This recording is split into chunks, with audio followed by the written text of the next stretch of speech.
Death games are a genre that you wouldn't really associate with Weekly Shonen Jump. Gritty horror, violent challenges, full of death and betrayal, yet Jump does have a death game manga to its name, potentially more than one depending on your definition, but today we'll be covering just one. Straight from the archives of 2010, I bring you Enigma. Full name, Enigma. It's spelt with two schwas, which are pronounced I think, and it also has an acute I in the middle. I'm not very linguistically talented, but this makes the pronunciation Enigma, I think. Something like that, but I'll just be calling it Enigma because that's way easier. Start date, September 13th, 2010. End date, October 30th, 2011. Total chapters 56, compiled into 7 volumes.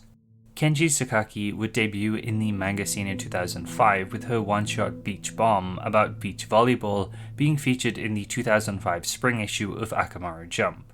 A little over a year later, in 2006's Jump the Revolution, a new but short-lived side magazine, they would publish Taisho police action drama Hyakuju Yako, an alternate history manga where in the Taisho era after a world war, drugs began to run rampant in society. To combat this, a force is formed to clean up Japan, presumably with some drug users maybe gaining some animal powers of some kind, and then the main character, to fight them, controls a tiger or tiger spirit. While doing some research, I did come across a message board pointing out similarities between this one-shot and a short-lived monthly Shonen Jump manga called Genkou Club. While the outfits are similar, the art styles do deviate, and I, like the people of this thread, likely think this isn't Kenji Sakaki, although I thought I'd bring it up since I found it interesting, and I think it gives us some small images of Beach Bomb, as well as Hyakuju Yako. Presumably sometime during making these one-shots and before beginning their first series, Sakaki would be an assistant under Akira Amano on Hitman Reborn, which I think does come across in their art somewhat. Test. Begin.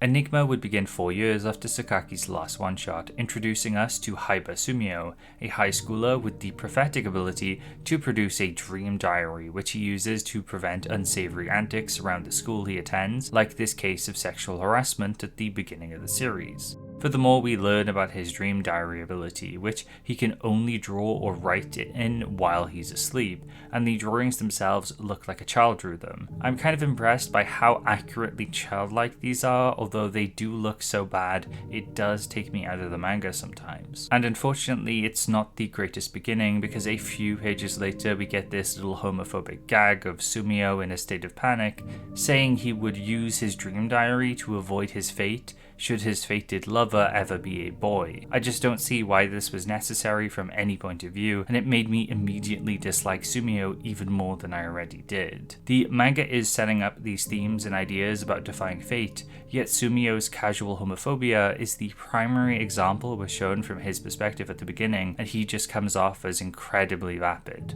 Gradually, it gets more interesting though as we shift focus to other events occurring in the world. This backwards skull image appears on a screen, and we get a very neat full-page spread showing us the 7 contenders in our death game to be.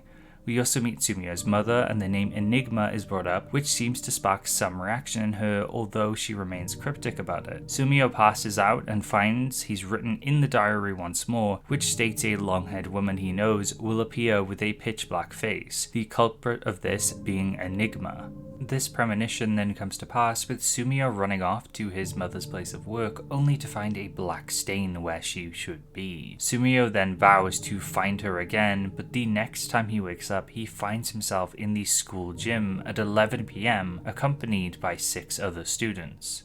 They find out that they have no phone reception and the outside is pitch black, devoid of all light, and that's when Enigma appears, projected onto a monitor under the guise of a backwards skull. Enigma then reveals all their names and that they're stuck in the school, which is turned into a locked chamber, which they must escape within a 72-hour time frame. Furthermore, Enigma reveals that each character has a special ability like Sumio's dream diary and goes through some rules for the E-test they're about to participate in.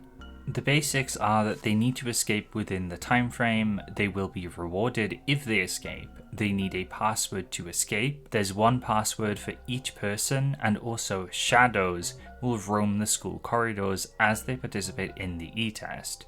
With these vague roles given to them, we learn a bit more about our cast. Sumio remains as annoying as he's ever been from the beginning, throwing around marriage proposals to any girls in the group, but Matsurugi Jiro, the most level-headed of the group, proposes they all work together instead. The bulk of Enigma then consists of the first E-test. Characters will split into groups, always including Sumio, searching for the passwords.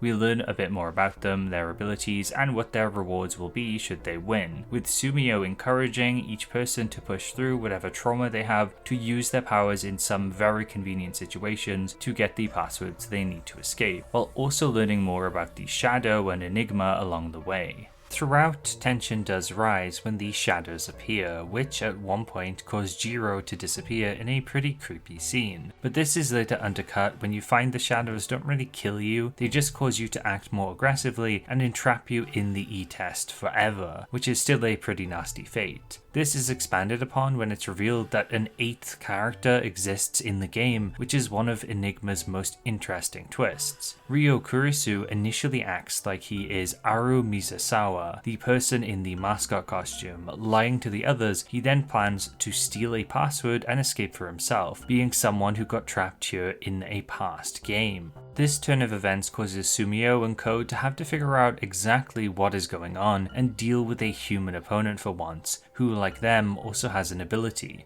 He can transport himself and others into flat planes, like photos or electronic screens, hiding within them or altering their visuals. Furthermore, we get secrets revealed from Jiro, who was the sole survivor of the last E-test, who has come back to save his old friend Kurisu, which he eventually does. Other events in this arc include a maze of endless doors, this cool set piece with handprints everywhere in this one room, and the mascot character Aru Misasawa only embodying the mascot costume in spirit, so he has no physical body within the E-test. We continue gathering passwords with the group using their abilities in tandem to help each other, and then we're seemingly met with the real Enigma. Kijima Sensei, a teacher from school who's been doing some shady things behind the scenes, and reveals that he has the 7th password. The entire cast, bar Sumio, is then consumed by shadows, and Sumio must play a deadly game of tag with Kijima, who has the power to change the orientation of objects and places. In order to beat him, Sumio and Shigeru, his childhood friend, I haven't mentioned until now since that's literally all she is and isn't really even a character, work together, and it's revealed that Sumio's ability is actually telepathy, and hers is future prediction, with Sumio reading her memories of her childhood since she future predicted a ton of stuff as a kid, and this only manifests through Sumio sleeping, which explains the poor drawing quality of the dream diary, as it's Shigeru's art as a child. It's really confusing, and I think this is a prime example of Enigma's overly convoluted and silly approach to storytelling and building scenarios. Logic doesn't really play a big factor, and in most, if not all cases, puzzles and problem solving devolves into the characters just so happening to have the right powers at the right time. It's coincidence piled on top of coincidence, and on a reread, the manga really loses its novelty, with it stringing you along with random happenstances, like Shigeru suddenly using her ability in the present to save Sumio from Kijima Sensei. Eventually though, through Sumio connecting to his friends, including one of them in the real world named Suki, he manages to stop Kijima Sensei from using his ability and grabs the final password. The crew then escape and realize Kijima isn't even Enigma, with the real Enigma being Kiryu Imizuka, revealed in a flashback a few chapters earlier. Now, to actually explain what the f is going on, or at least try, because I've read Enigma multiple times now and I'm still pretty confused, I'm going to go outside of story chronology to explain everything, since otherwise it just makes no sense. Enigma isn't very well written. It constantly drip feeds you information, much like a mystery novel would, but you literally have no hope of figuring out its actual mysteries, since it just throws whatever bullshit it wants to you to prolong its plot while remaining elusive. Everything actually starts with this backward skull. Anybody who holds it becomes Enigma, and Kiryo's father initially is in possession of this, with two other kind of important characters, Sumio's father and a man called Koda Shime, who are all part of an occult research club. They decide at one point to destroy the skull since it's dangerous, so they go to throw it down a well on this island. The skull doesn't like this though and decides it's going to take Koda's skull in its place to create a new Enigma skull, causing Koda to become an antagonist called Cannibal, which we'll see in the future. This event also causes Kiryo to go mute, which serves to further make things harder to understand. Sumio and Kiryo's dad then realize they fucked up, and I think somehow they get the impression that in their future, their sons will end the Enigma curse, so behind the scenes, they're constantly orchestrating a lot of what's going on, like being deadbeats and leaving their sons' lives completely. In Kiryo's father's case, he takes Kiryo and leaves his other son, who is Kijima-sensei, as well as his wife. Then one day he just abandons Kiryo, giving him this new skull to put his plan into motion. Now, anybody who possesses the skull becomes Enigma, and it does a few things. First of all, it grants 3 wishes, and it also causes everyone around the skull to gain powers if they're exposed to it. The exposure aspect isn't very well defined, and also generally, the skull seems to cause the wielder misfortune. As soon as Kiryo is alone with the skull after his dad just abandons him, Cannibal then appears to take it, so Kiryo then runs to the school's announcement room to talk over the PA system, but he's mute, so he has the right idea to slash his own throat to call for help. I kind of understand where that logic is going to, I think, like slashing your own throat and vocal cords, maybe that would cause some kind of sound, but it's still very, very silly. And this somehow causes everyone in the school, or some people in the school, to gain talents or the Enigma powers, which is how all the characters in the current story have their abilities. I think it was the dad's plan to cause all of this somehow, including abandoning his son and I guess him slitting his own throat, so he could cause the children in the school to develop abilities which could potentially stop Enigma and the skull. After this, Kiryo somehow gets away and tries to get on a plane at some point in time, which ends up being hijacked by Cannibal, resulting in a lot of deaths. But Kiryo uses one of his wishes to save himself in the plane crash, and then Cannibal shouts Kiryo's name, so now everyone thinks he was the one who caused the plane crash, which causes Kiryo to be imprisoned in a maximum security prison. Thus, his motive is now to escape the prison, as well as take revenge on Enigma and Cannibal, so he then uses his third wish to bring him the pawns he needs to defeat Enigma, which causes the E-test and brings all of the current cast together. His first wish, by the way, was something about causing the school festival to happen, I think. It's really poorly explained. It's all in this small chunk of the story that's exceptionally confusing, and I've read it 10 times over. Maybe if you've read it, you'll understand it better. I have no idea. Genuinely, when people talk about Enigma, I don't think they actually dissect the story at all. I don't think, and this is me going off script completely, by the way, because this story is insanely poorly written, and I've had so much trouble actually trying to put it together to make it understandable. But at this point, we now know why the characters are all here and what they need to do next, which is destroy the skull. While reading, though, the manga doesn't really do a good job at conveying this, and there's some will they, won't they back and forth, where Sumio, who's now going to become the next Enigma, doesn't really want to, but eventually he does take the skull and becomes the next Enigma, and thus ends the first arc of Enigma and the E-test. The final arc of Enigma then sees Sumio, now Enigma, board a train accompanied by 3 new characters as well as Jiro from the prior arc, and we're made aware that someone among these characters is Cannibal. Fairly quickly, the characters get whittled down, and in a twist, it's revealed that Jiro isn't actually himself, but Cannibal, who's been pretending to be him the entire time. There's some cool visuals and ideas to this segment, and overall, it's less confusing than the end of the prior arc, but ultimately it falls a bit flat, just because there's so little build up to everything. Cannibal at this point is a bit menacing. He eats people, except he actually doesn't. He just turns their abilities into human-shaped meat pies and eats them, putting their actual but not dead bodies into trash bags. It's creepy on the surface and like initially, but really silly if you actually think about it for more than a second. The other characters who might be Cannibal are also just not given any time to be characters, so they end up feeling like a waste of time. Enigma's justification for this segment is the skull is trying to grant Sumio's wish to destroy the skull by taking it to a location where it can be destroyed, but also it doesn't want to be destroyed, so it also lures Cannibal to beat Sumio. Sumio manages to outwit Cannibal though, teaming up with Kiryu, who just appears I guess, and then we get this late game info dump about how the dads planned all of this out in advance, and Cannibal is their old friend, which I mentioned earlier. The characters know this, by the way, because in the meat pie dimension, Cannibal has confined everyone too by eating their abilities, which was all done off screen, by the way. There's a photograph of the initial incident with the dads, which they all jump into with Kurisu's ability. It's exceptionally convenient that they just so happen to find this random photo in this meat dimension, and they have the exact power they need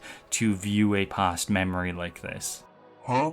And now that they're aware of this memory and they actually talk about it, Cannibal remembers all of his friends and reverts back to Coda, and because he's now himself, everyone just arrives at the island at the end, and we go over to the well where the skull was originally thrown down, and now Sumio throws the skull down the well, but this time he wishes the skull is actually destroyed at the expense of no one, which just beats Enigma. All you needed to do was be slightly creative with your genie wish, apparently. But Sumio also has one more wish, so he also wishes that everyone forgets everything about these events, which causes all the bonds they've shared to disappear. This leads to the final bonus chapter where somehow Kiryu, who has retained his memories, goes to each character and makes them remember the bonds they've all forged throughout the Enigma game, undoing the whole third wish thing instantly, and everyone is now happy, nobody has died, and the skull is gone.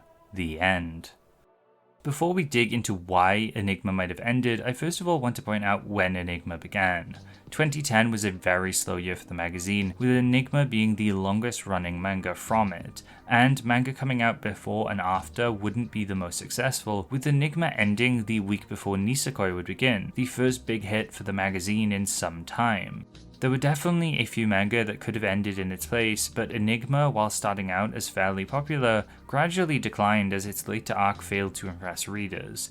Death games are initially a very attractive and exciting type of story. The mystery, suspense, and tension from the get-go make you want to keep reading, and good ones will keep you on that ride, twisting and turning the story, giving you bursts of new momentum to keep the work engaging. Enigma doesn't really do this though. It loses steam in its lackluster second arc, and I think the general plot is so poorly constructed, when you actually start thinking about it at all, you get confused and just lose interest. I also think its initial popularity might have been given a boost by the release of Danganronpa, coming out just over 2 months after Enigma would begin. In its early stages, the fascination of having a death game in Jump, mysteries being unfolded, and it keeping its general sense of unease and danger, that likely kept it popular, but gradually that all faded and the novelty just wore off.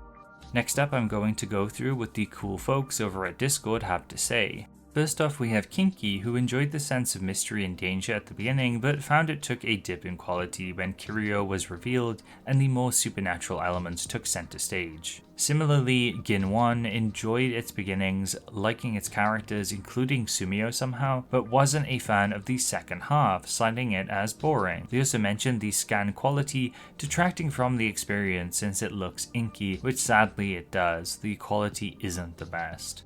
Xenomat enjoyed it overall, finding the characters a bit thin, but the powers well utilized, liking the initial arc but finding its second act and the resolution to its mysteries to be rushed and convoluted. I also agree with their assessment that the stakes could have been raised higher since nobody really dies at all and rarely do things feel threatening after a certain point. Which Sarah, like the rest, enjoyed its first arc but found it starts to fall apart later on with its introduction of too many twists, and it not thinking about the implications of doing all these twists, causing it to become convoluted. They also point to a moment early on where Sumio inquires about Aru's gender, since their physical body isn't there, and it's really important Sumio knows about this so he knows how to act around Aru, which Sarah calls the most cishet moment ever, and I've just had it with Sumio. Just kill this guy. Arrest this guy, please. Arrest this. You know what? Kill this guy. Just kill them. Fullmetal calls it the most 5 out of 10 X manga to ever exist, citing its ups and downs, keeping it in this middle band. It has a good hook, some good characters, but declining writing, and they aptly describe Sumio as forgettable at best and annoying at his worst.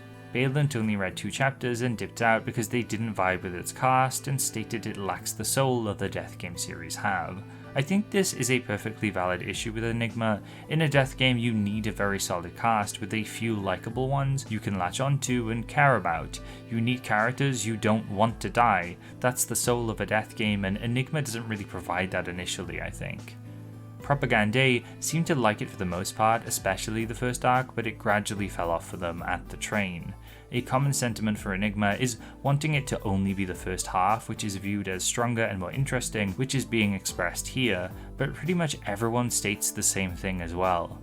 They also mention the ending, chapter 56, not being as good as the more open end of chapter 55. In their words, it pulls a Riverdale where the cast gets to live happily with their memories of each other. In Riverdale's case though, I think it's silly enough to actually pull this off, whereas in Enigma it rings as hollow. Izukusagi brings numerous flaws Enigma has to the surface. It has bland archetypal characters which do evolve at some points, but some like Shigeru never graduate from just being the best friend next door type character. I do really like their critique on the puzzles too, with them bringing up the Zero Escape series and 999, stating it was released a year prior to Enigma. The puzzles might work better in a game where some kind of interactivity is present, but like Izukusagi states, the puzzles and mysteries are something that either get answered immediately in Enigma, or are just introduced to you with no way of you actually figuring anything out, as no clues or info are presented to you.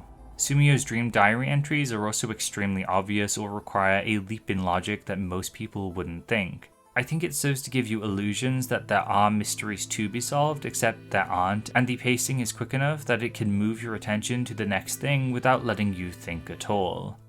And finally we have Jade, a big force pushing for this video to be made and a big fan of Enigma. I want to really slow down a bit here and let the negativity have built up around Enigma fade a bit.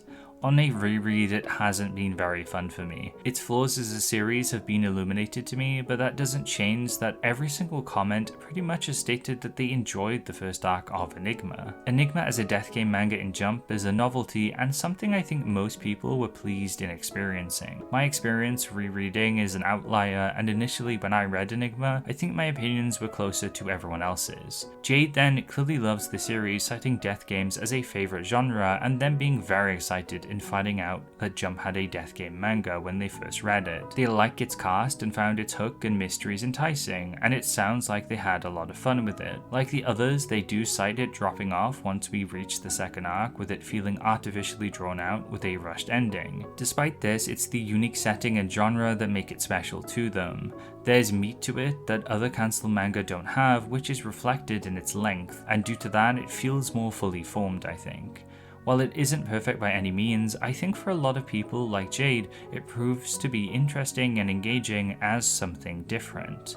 So despite how much I dislike Enigma now after making this video, I do think it deserves some props for engaging the magazine's readers enough to last a year, and for trying a death game in a weekly magazine, for having some pretty good grimy, spooky art, and having covers which are so good a younger me thought Enigma was illustrated by Takeshi Obata, the artist behind Death Note.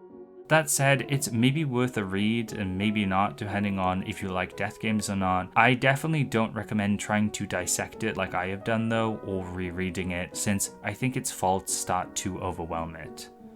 But what would the author do after finishing Enigma? Firstly, Sakaki would publish a final extra chapter in Jump Next, winter 2011, wrapping up the story again by returning the cast's memories, with them returning to Jump Next the following year in October to release Paradise Rule. This one-shot follows a bullied girl called Miku and her chance meeting with 19, a sort of supernatural legal entity that presents her with rules that could change her life around. Like Enigma, it has a darker edge and presents a sort of game with rules that the protagonist has to figure out and work around. It's pretty interesting, has good art, and is translated if you'd like to read it. It's probably the best work I've read from this author as well. Next, in February of 2015, Sakaki would return with Love Desta, lasting 12 volumes in Jump Plus. This followed a group of 140 students finding themselves in a bizarre death game where pairs must declare their true love to be allowed to leave. Only one chapter has been translated into English, but it seems fun and silly in a way death games usually are.